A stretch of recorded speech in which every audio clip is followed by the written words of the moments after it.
આ છે important benzene derivatives of organic chemistry.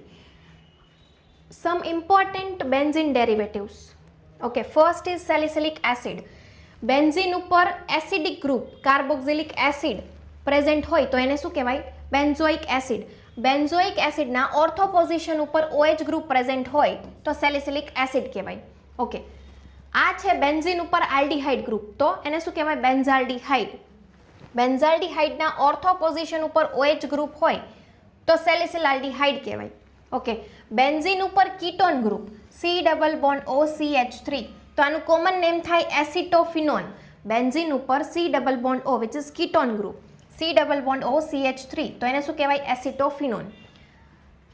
This is ether. આ ઇથર છે. બેન્ઝીન ઉપર OCH3 તો એને શું કહેવાય? એનિસોલ. આ છે અમાઇડ. બેન્ઝીન ઉપર અમાઇડ બેન્ઝામાઇડ. બેન્ઝીન ઉપર C=O NH2 બેન્ઝામાઇડ. Next is benzyl alcohol. Benzene ઉપર CH2 હોય તો એને બેન્ઝાઇલ કહેવાય અને અહીંયા આલ્કોહોલ ગ્રુપ છે એટલે બેન્ઝાઇલ આલ્કોહોલ.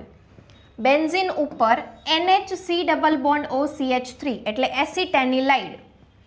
બેન્ઝીન ઉપર CN સાયનાઇડ ગ્રુપ તો એને શું કહેવાય? બેન્ઝોનાઇટ્રાઇલ. આ છે ઓકે. બેન્ઝીન ઉપર acidic group benzoic acid.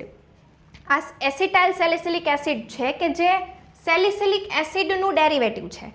Salicylic એસિડમાંથી hydrogen is replaced by acetyl group. હાઇડ્રોજનને C=OCH3 એસિટાઇલ ગ્રુપથી રિપ્લેસ કરી તો એસ્પિરિન બને which is acetyl salicylic acid.